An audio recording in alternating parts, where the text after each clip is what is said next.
Hey everyone, I'm Lisa Jordan, and welcome to Menopausitive. I got a good feeling.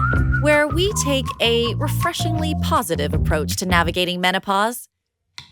If you're looking for practical tips, expert advice, and honest conversations, think of this as your personal pick and mix for how to optimize your body. Although we can't prevent menopause, we can redefine it. And that journey starts now.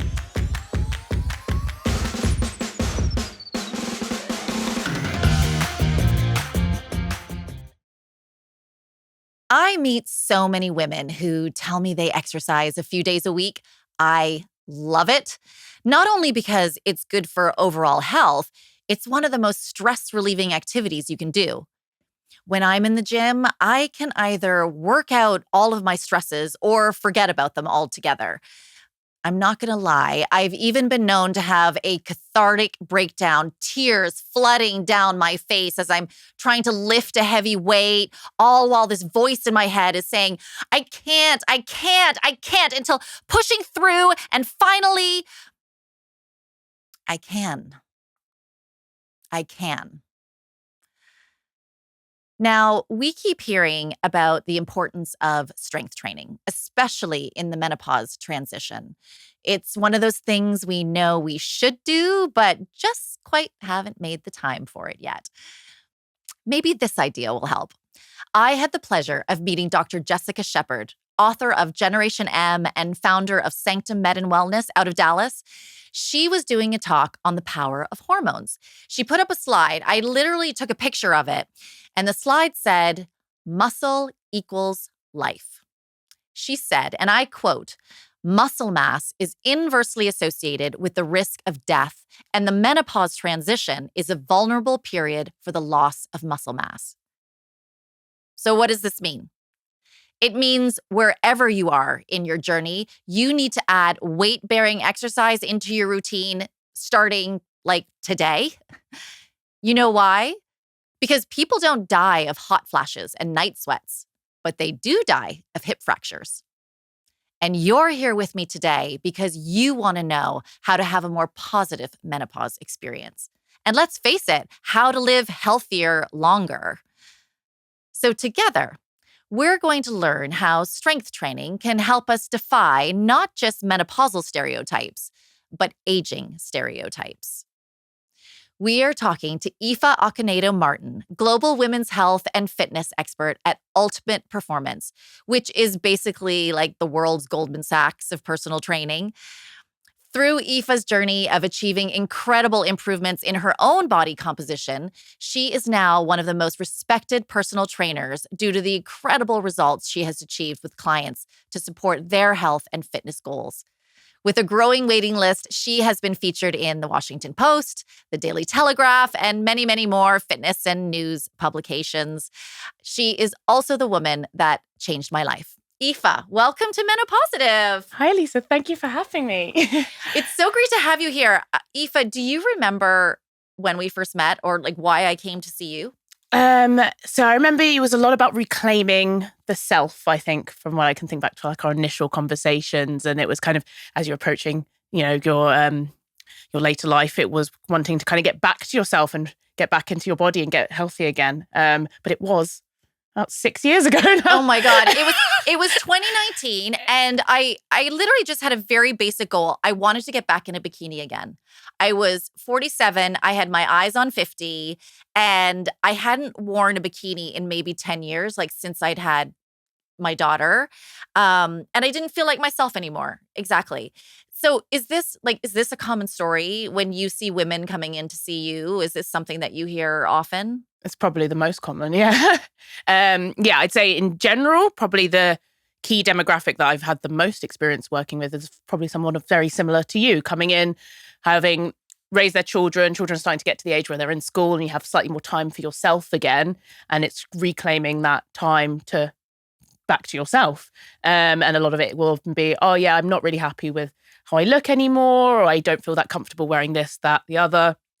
And I want to make a change, or this is the time to start putting a bit more time back into myself. And I love when I first met you too, I was asking you how you look at each individual client, and you were saying that you kind of felt like a sculptor. Like when you looked at somebody, you can automatically go, okay, if I make their shoulders a little bit broader and if I can make their waist a little bit smaller, like sometimes it's an illusion in how you put things together. These are the tricks of a personal trainer.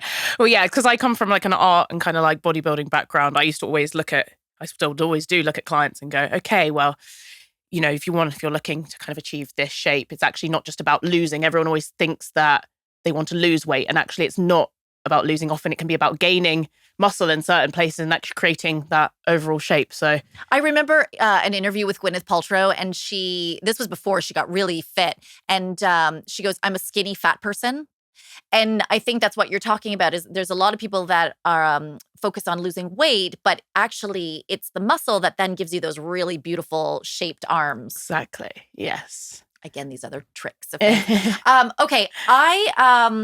We have a picture of me when I first started to see Aoife. This is a very vulnerable moment for me because although I've probably showed people the after pictures of my transition, I don't think I've ever shown anybody the before pictures. So putting myself out there, everybody. G, do you mind pulling up the pictures of me? So, okay, oh boy. This is me when I first arrived in Aoife's office. For those of you who are just listening, you're lucky. But I thought I looked okay. Like when I had clothes on, I thought I looked okay. So, Jeet, can you pull up the after picture now? Okay. All right. So this is me only 4 months later. Yes, 16 weeks, exactly. Yeah. And then COVID happened and we were doing workouts by Zoom. Yeah, we did. I had paint cans, I had water bottles, right? Yep. And then coming out of COVID, it was about approximately 2 years later, Aoife convinced me to do a photo shoot. And it was for nobody else. It was just for me. She said, it's really great for you to see what you've achieved. So she talked me into this. I had to do the whole spray tan and everything. Anyway, I'm going to show you some photos from the photo shoot. So Jeet, can you pull up? There's 3 pictures from the photo shoot here. So there, again, for those listening, there's a radical difference here. Great. I mean, the spray tan probably takes off 10 kilos just in itself. But I remember this first picture with me in the blue bottoms. The photographer showed me them in the back of his camera after that I think that was the first thing we did. And he showed the pictures to me and I was like, is that me? Like, is that the reaction you get from some women as well? Like I looked at it, I'm like, I can't believe I did that. I think especially actually with your back specifically, and I think something that we often don't see quite often is actually how we look from a distance. And so I think actually that's why I really like that Simon, the photographer, he often starts with your back shots because it kind of ease you into that positioning and actually that shock you see when you actually get to see what you look like from an angle that you'll never ever get to see yourself.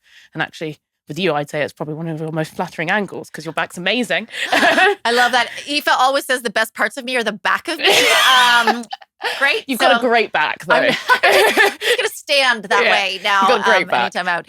Anyway, I share all these pictures because what I didn't know then that I do know now is physiologically what changes were going on in my body and how strength training has played a pivotal role in how I have experienced perimenopause and menopause.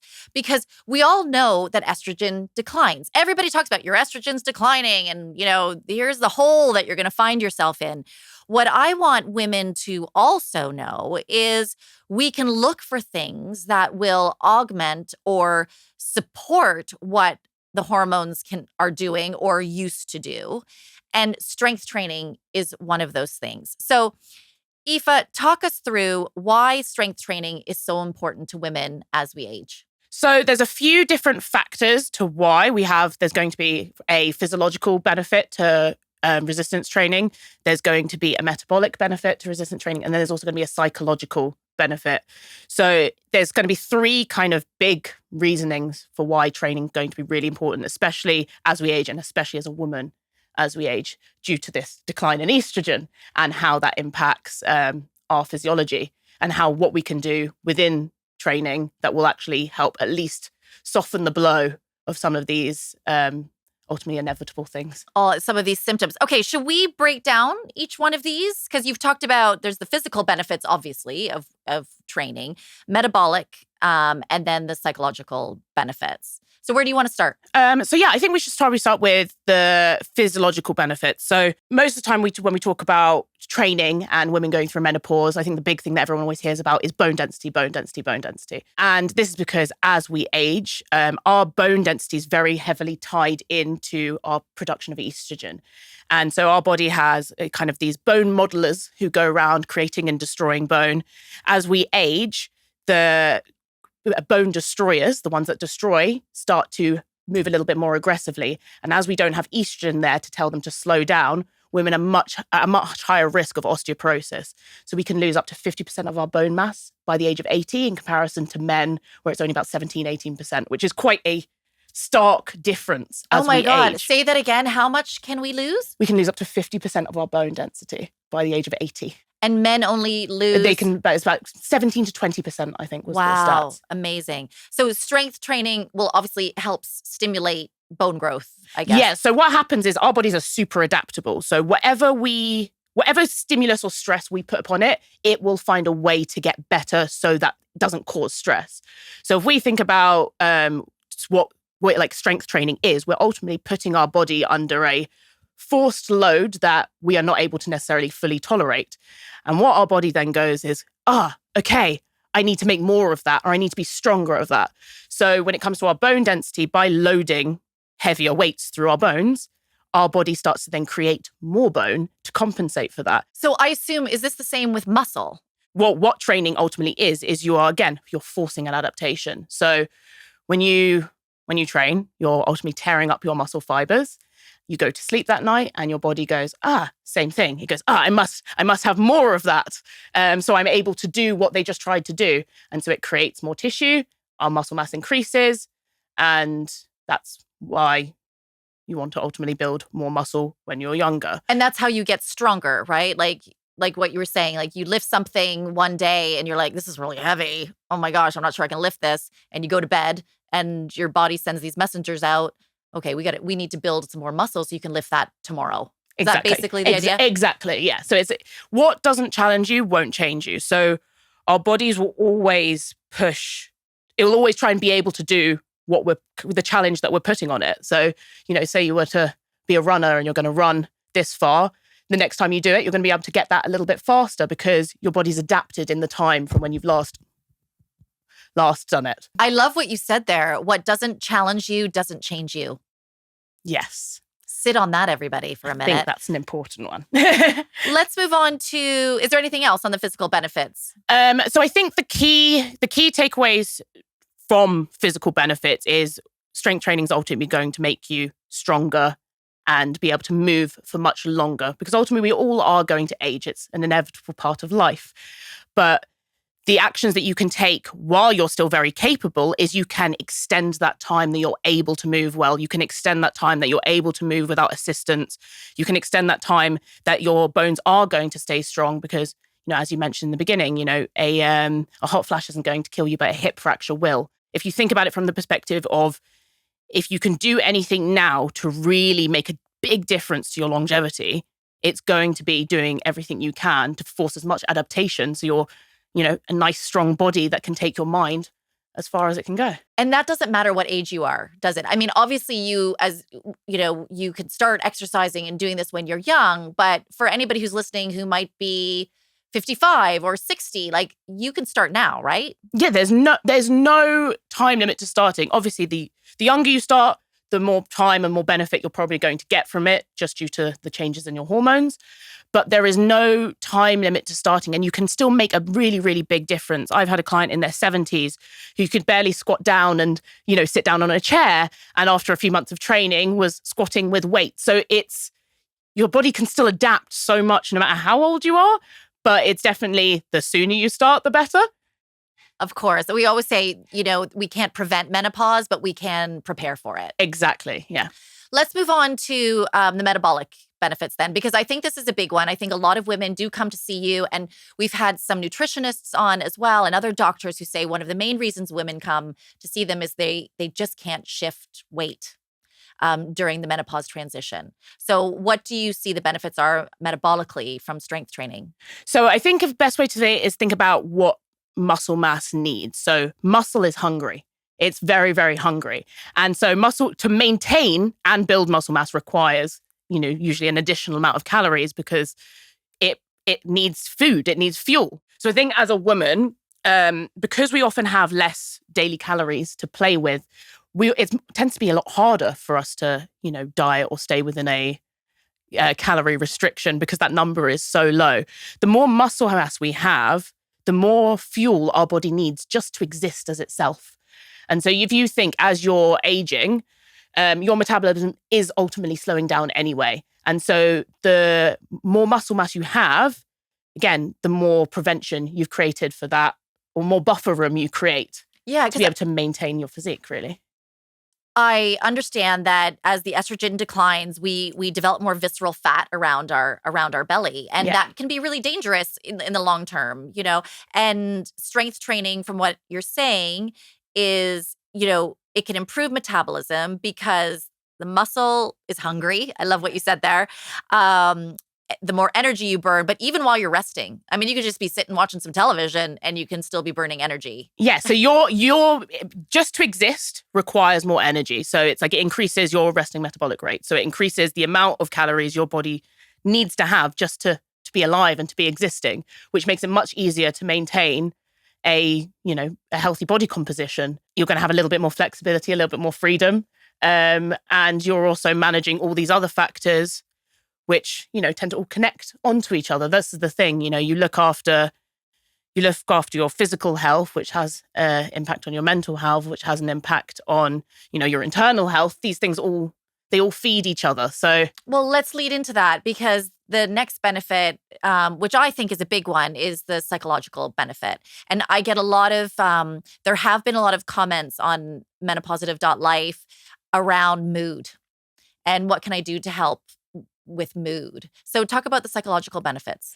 So I think with training, the way I like to think of it is strong body, strong mind. I think there's an element of resilience that you build when you push yourself that transfers into every other aspect of your life. As I'm sure you know, when we've trained together, Lisa, it's you have to take yourself to a certain place when you train, where you often take yourself to a place that you don't want to go, that's uncomfortable, that's not something you don't even think you're going to be able to do. And by pushing yourself to that point and then achieving it or seeing yourself, maybe you didn't achieve it this time, but the next time you do, it creates this determination and this resilience and also gives you an outlet for a lot of internal tension. I know for me, training really settles me. It gives me an outlet for my emotions. It gives me a physical to get stuff out. And I think training often does bring up, we do a lot of mental processing, even just in that time. So there's so much psychological benefit to going through that process and to pushing your body. That pushing does through. Bleed into everything else. Yeah, pushing through. Yeah, I mean, I can speak for myself as well. There's been times when, I've pushed through to something, whether it's even in a class or whether it's in a session with you, where I leave going, if I can do that, I can do anything. Like, I can tackle my teenage daughter today. I can handle that. If I can do this, I can handle that. I think that's really, really important. And also, let's face it, it's an hour or a half an hour or whatever you may have, but it's just for you. Whether you do 20 minutes or whether you go to a Pilates class or whether you do an hour in the gym or you only get 15 minutes, it's just for you. I think that's a really important point, actually, is I think often we think of training or we think of like, oh, I've got to exercise now. I've got to go do this. And we forget that it's a direct investment in yourself. And I think even as women, that's probably why we may even struggle with it slightly more because I think, not to necessarily stereotype, but a lot of our life is revolved around giving to another. It's giving to our partner, giving to our children. And so the idea of actually putting that time back into yourself can be a little bit scary, but that's what makes it so important is you are not only directly investing in, yourself and your time and having time for yourself, but you're directly investing in your long-term health, both physiologically and psychologically. Now, let's step back for 1 second. What exactly, so you use the term resistance training. Let's break, what exactly do people mean when they say strength training or resistance training? Because it's so much out there, and I find it really confusing.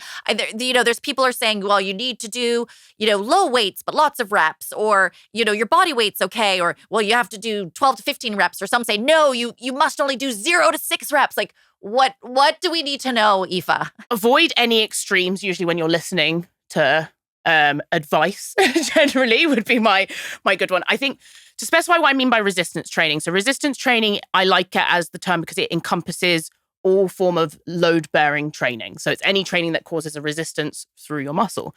So that could be body weight. That could be body Fine. weight. Yeah. Okay. So strength training is going to have the most adaptations that we're looking for. But that is working in quite low rep ranges and working at very high percentages of the strength that you have, which for the average person who's never maybe really stepped into a gym before isn't going to be appropriate because I don't want you to go and hurt yourself. It's making sure that what you're doing is challenging you is going to be the key thing. What doesn't challenge you doesn't change you. Exactly. It's going to be making sure that whatever you're doing has a way that you're going to progress it over time. And it's going to challenge you over time. So, doing 2 kilos for, 20 weeks and never really progressing that weight isn't going to challenge you or change you. I think getting too bogged down in specific rep ranges, it's finding a nice middle ground. So for me with clients, when they first come in, I would probably start them around 10 to 12 reps in most of the exercises we're doing. And that's purely because if you're starting out, repetition is going to be your key. So to be able to learn a movement pattern effectively, you want to repeatedly do that movement again and again and again until you've got it so deeply ingrained in your brain that even when you're tired, you're not going to lose position or lose form. Because, I think that's one thing to be concerned of. You see, I see women in the gym and, or if somebody's saying go and lift as much as you can, but only do 1 or 2 of them, you could really hurt yourself. Yeah, I think that's something you earn the right to do in the gym. So as you earn the right to be able to train very heavy, but you need to have the technical framework there to be able to do that without hurting yourself. And let's also be clear, we're not saying you must go into a gym, right? There are lots of other different choices around that you can use your body weight, whether at home or in different types of class settings that allow you to do that. It was just one example about when people say 0 to 6 reps, that specifically means the gym, which is why. But it could mean, I know for me, I really wanted to learn how to do a man's push-up. I didn't want to do a girl's push-up anymore or a woman's push-up anymore. And that was one of my goals. And, first I did 4. And now I do 8. So that's even that's my body weight, but that's a progression and an adaptation. Is that right? Yeah. Well, I think the main thing is that it's a challenge, and that challenge is increasing over time. I think if we were to really simplify it, because I think when it comes to training and what the messages that you'll hear everywhere is there's a lot of overcomplication of something that ultimately there's one simple, very key factor to muscle growth, and that's progressive overload. So things need to get harder over time. If you're just going to focus on one thing, that's the main thing to focus on. And you can do that in so many different ways. You can move slower. You can move better. The weight doesn't necessarily have to get heavier. If we are looking at things like wanting to increase our bone density, then we would eventually want to add some form of weight bearing. But you can do so much even just starting at home. And I think, that was proven by what we achieved during COVID. You achieved a lot just training at home, and we started off with just a few resistance bands. I think where a lot of people struggle with training is trying to give themselves too much to do and then actually just not doing any of it. And realistically, you're better off just picking one thing and then just doing it and making sure you do it consistently over time. I also want to add that I had some joint issues. I had an injury in my knee, and I had we didn't know really what it was at the time, but an issue with my shoulder. And we had to really decrease the weight. And it was a lower weight, but I was moving a lot slower. And the difficulty was just as hard. And we still saw results. Even the time as I was healing from my injury, we still saw results, which was amazing. So don't feel set back if, and I think also with women's cycles, if you're still having your period, then there are also, let's be aware of those times of the month, because we know during perimenopause that the hormones are fluctuating here and there, but there are times of the month that are easier for you to train or better for you to train, or you might feel more motivated to train. Yeah, I think actually, yeah, for the women who are still having their cycles, one, it's really important to track your cycle, because you will, once you start to log it, you'll actually start to notice that you do have peaks and troughs throughout the month. And even when it comes to training, I think I've heard once in like the Olympic camps, for example, in Asia, a lot of them, where they actually, they will adapt the Olympians' training around their menstrual cycle, because it has such a direct impact on our ability to train, our ability to push. Like when we are in our late luteal phase, we can lose up to 20% of our strength, I think it is. So that's all of a sudden you can go to the gym one day and you lift 10 kilos and you can barely pick it off the floor. Next time you go and you're like, what's wrong with me? That's really interesting, I think, again, for women to understand so that they're not so hard on themselves.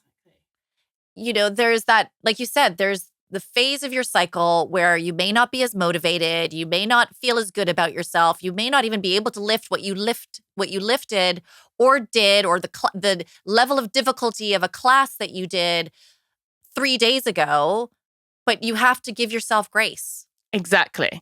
And be aware that it does move. It moves in a wave, so it's not always bad. There are other parts of the month where you're going to be stronger and you're actually going to find it easier. And so it's learning how this is for you as an individual, I think, is really important. It's why I encourage every client who's currently still having their cycle to track their cycle, because these things are always going to be really, really specific to you as an individual. They're going to be general things that most people might feel or not feel at certain times, but how it is for you specifically is going to be specific for you. There's plenty of apps out there that will, track things like your cycle. And that awareness of where you are and how, your body might be affected at certain points a month, exactly, teaches you to be a little bit kinder to yourself when you might be finding it harder. And it's a bit more than just, I think we often put self-blame and we go, oh, okay, it's because I feel weak or because there's something wrong with me. And actually, it's like, well, no, I haven't even got the hormonal support today to do that. It's a bit more than just, having willpower. A common thing you hear from women when it comes to, I'm going to say resistance training, is they don't want to get bulky. Yes. Okay. This drives me mad. I always had struggle with when people give the comments of, I don't want to train because I don't want to get bulky. Because as I mentioned, I came from like a bodybuilding background myself, and I spent actively many, many years of my life trying to get bulky, and it really doesn't happen easily. It's very hard to accidentally build too much muscle. I would actually say it's impossible to accidentally build too much muscle. Building muscle is incredibly challenging. And especially as a woman, we have 1/10 of the testosterone as a man. So we've only got 1/10 of that support to actually build and support substantial amounts of muscle growth. I'd say your diet is going to have a massive impact on the speed and progression that you build muscle and how that muscle might look. If you're carrying a little bit more body fat and you're eating in like a calorie surplus, you might feel, okay, I look a little bit bulky. It's going to be very easy to undo, because as a woman, our bodies will prioritize fat over muscle when it comes to a calorie reduction. So actually quite often it will quite happily get rid of that muscle as quickly as it came on. I can also say that I was in the gym the other week with you, and we were doing a dumbbell press, and there was a woman exactly the same size as me, but on the bench next to me, and she was lifting like 16 kilogram each dumbbells, and I was only on 11. But we had the exact same, like we looked the exact same in the mirror. So she was obviously stronger than I was, but didn't look bulkier than me.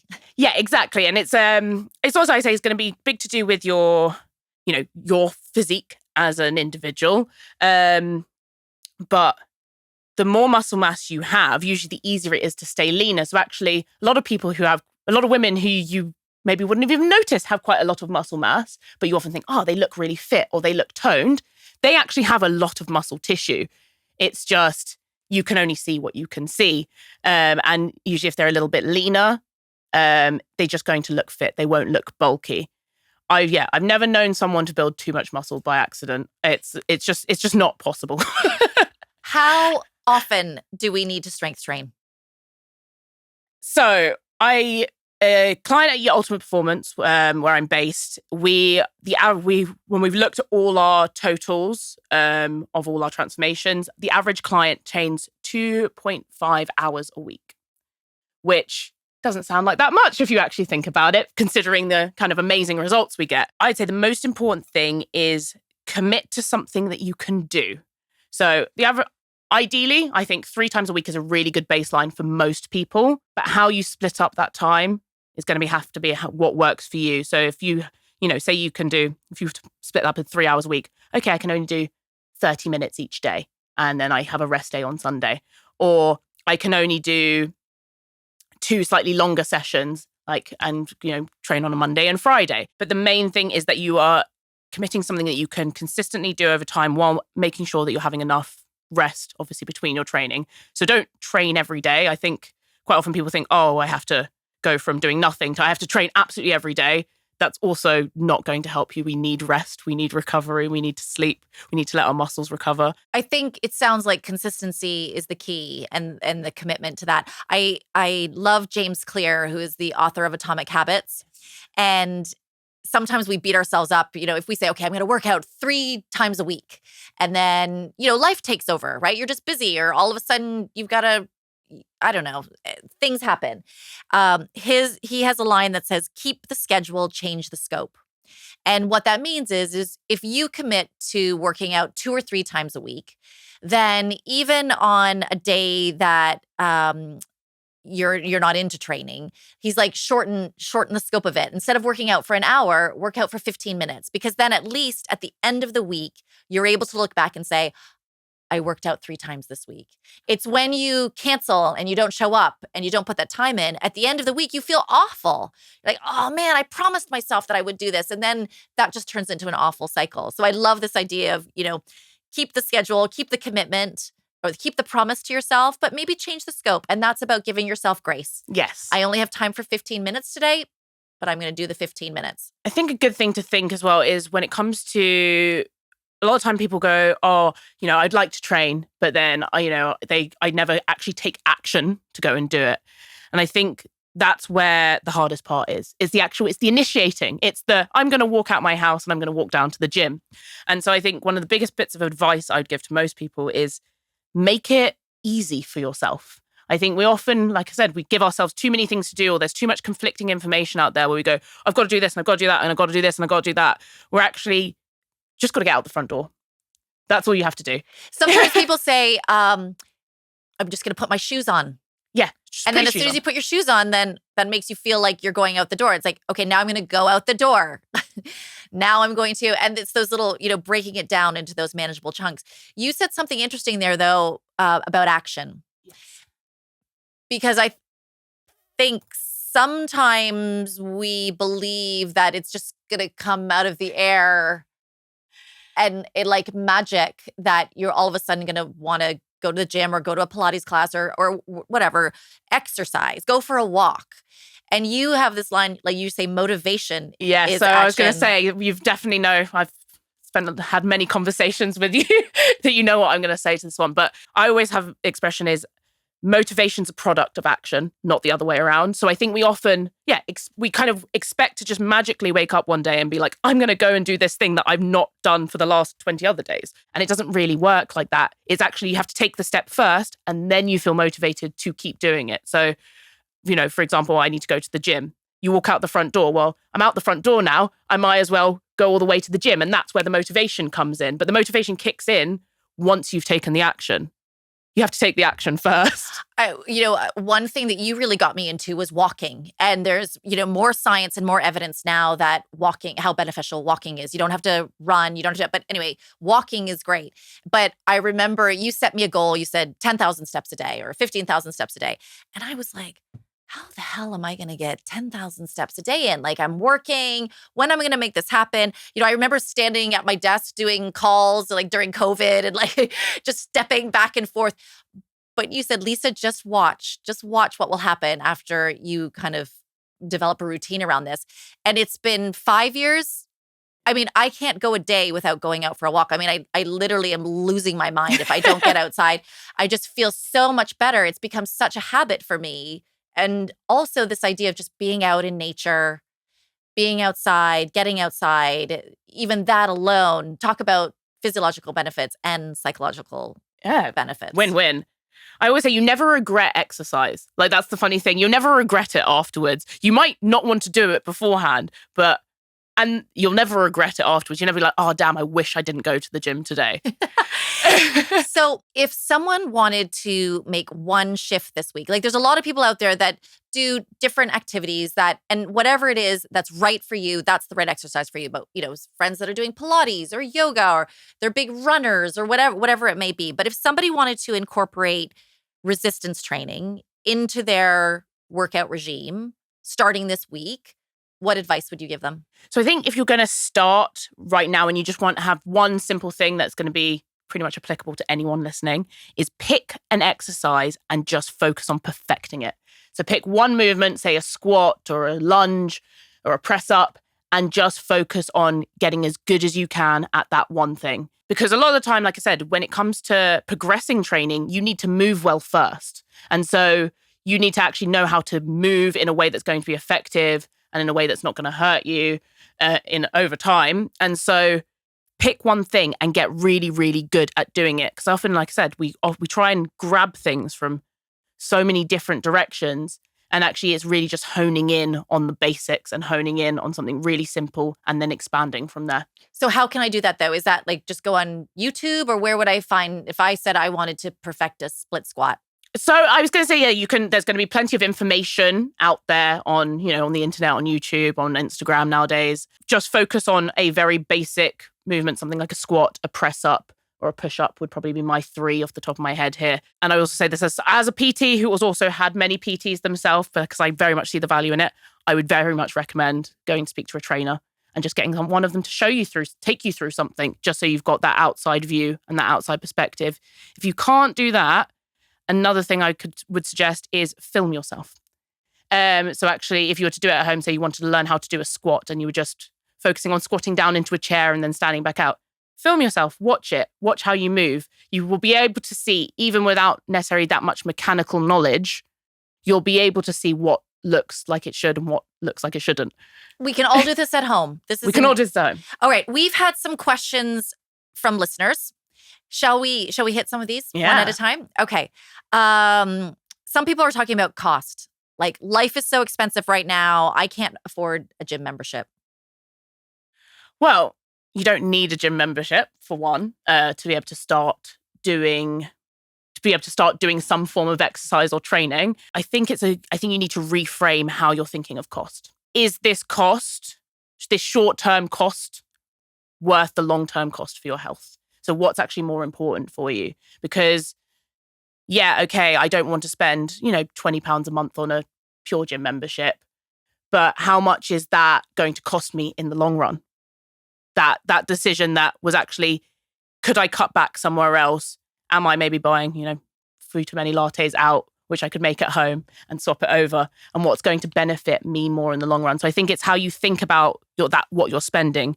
And if you think about, I'm not just investing in, something that's going to, give me a facility to train in now, but I'm actually investing in my long-term health and I'm investing in my longevity, that cost starts feeling very, very cheap. So you can have a few less lattes a month, I think is what I heard you say. But you were just saying as well, YouTube videos. Yeah, you don't need a gym membership out there. There's so many apps. There's so much information. There's so much content.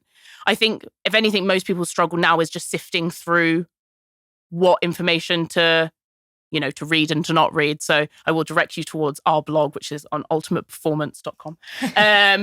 We have quite a lot of blogs on training and nutrition, but I do think there is a lot of information out there, so it's just keep it really simple and try not to overwhelm yourself. Great. Let's move on to the next one. PT versus no PT. So a personal trainer or no personal trainer. But I would 100% recommend starting out with a trainer, because you're going to set yourself up for so much success in much a shorter space of time, ultimately, because a trainer is going to keep you accountable. They're going to be able to guide you and educate you so you're able to continue that journey by yourself. I think also, we talked about that if you can book one session with a Yes, trainer, exactly. let them give you a set of exercises that you can then go away and work on your own. But this is again to prevent injury. So if you can afford it, get that time in to invest in it so that you can make the next 6 weeks where you are exercising more valuable or you will be more successful. Yeah, seeing that like short-term investment of like, okay, I booked this one session, but that saves me 6 weeks of faffing around by myself trying to figure it out. What am I going to do? Which exercise do I start with? Okay. Some people talking about the commitment. I mean, 2 to 3 days a week. Oh gosh, they just kind of make, I don't know, it sounds like an excuse to me, but what do you say about commitment? Commit to what you can then. It's like okay, 2 hours is too much for your week. Even if you were to do 5 to 10 minutes a day, it's better than you doing nothing. I always say to people, if you go out for a walk 1 block. And then maybe next week, you're going to walk 2 blocks. Exactly. You also gave some advice when we were talking that people tend to always spend a lot of time looking for like the right gym or Yes. the best gym, or I like the look of this gym. And you said, make it easy. Just make pick it convenient. Make it convenient. Pick a gym that's close to you. Pick the gym that is the easiest for you to get to.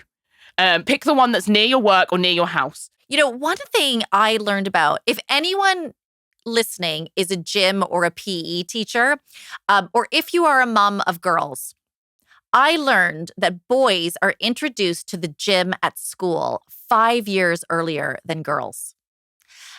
I mean, I think there is a real argument for introducing girls to the gym and resistance training earlier. Like, you do not need to be an athlete to go to the gym, but the benefits physically, mentally, as we've talked about, and just overall well-being. I mean, could you imagine, like, we've got a generation of women who may be afraid of going to the gym because it's been associated with big, big muscle men. And even that narrative has changed.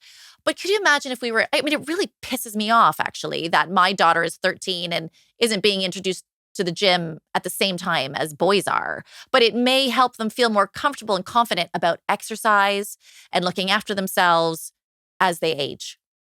Anyway, that's a fact. I just got that off my chest. Don't know how anybody else feels about that. You can write in the comments if you have an opinion on that. But I think that's a beautiful idea. I want to talk about diet and nutrition for a hot second, because we all know that saying, you can't exercise your way out of a bad diet. Yes. And there's a lot of people who are exercising and they're going, oh, but I'm not losing any weight, so I'll just stop exercising. What do you say to that?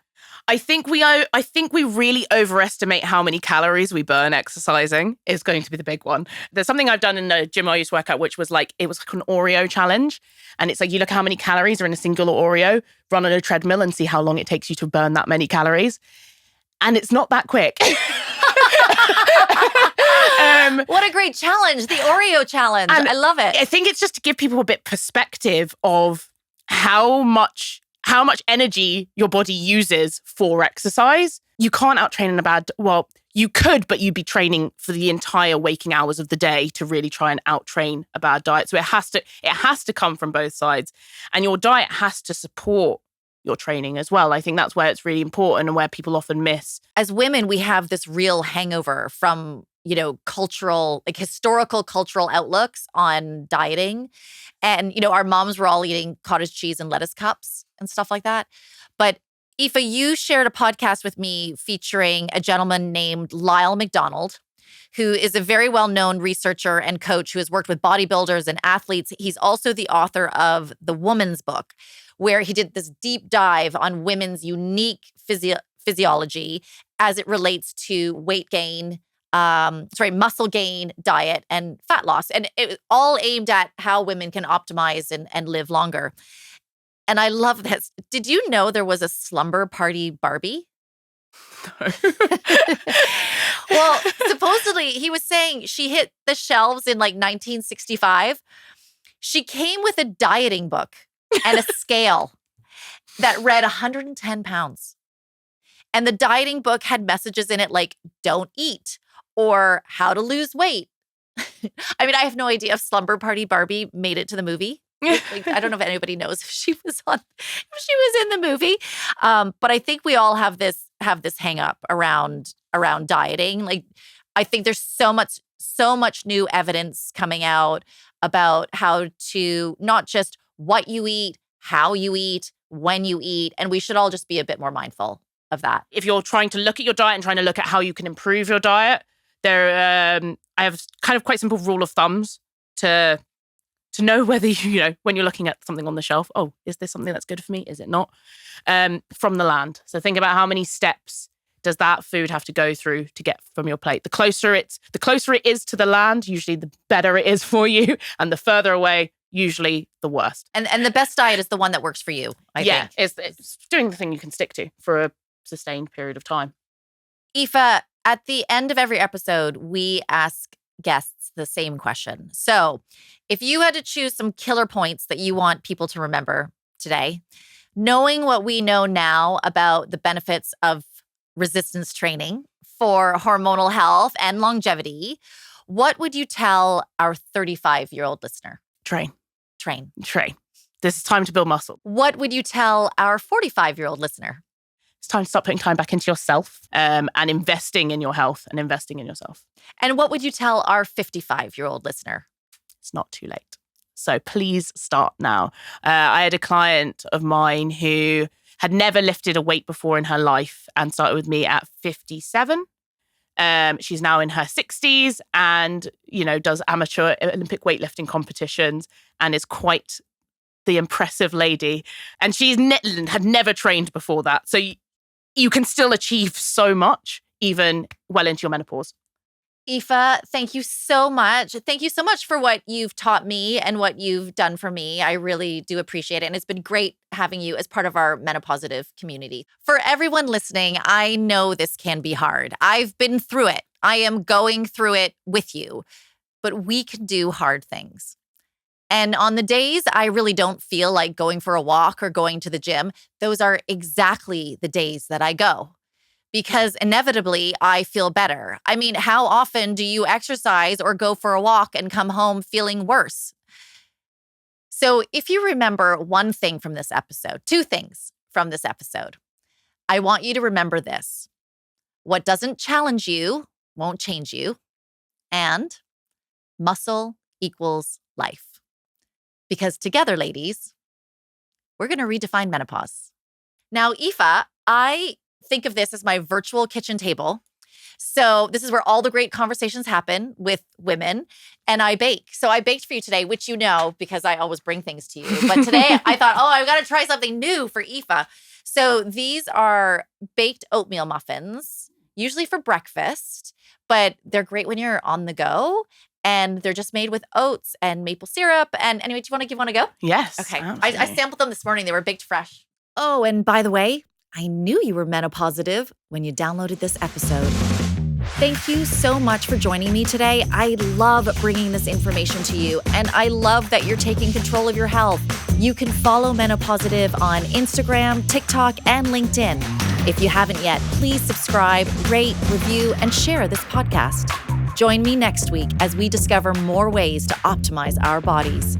Because together, we're going to redefine menopause. I got a good feeling.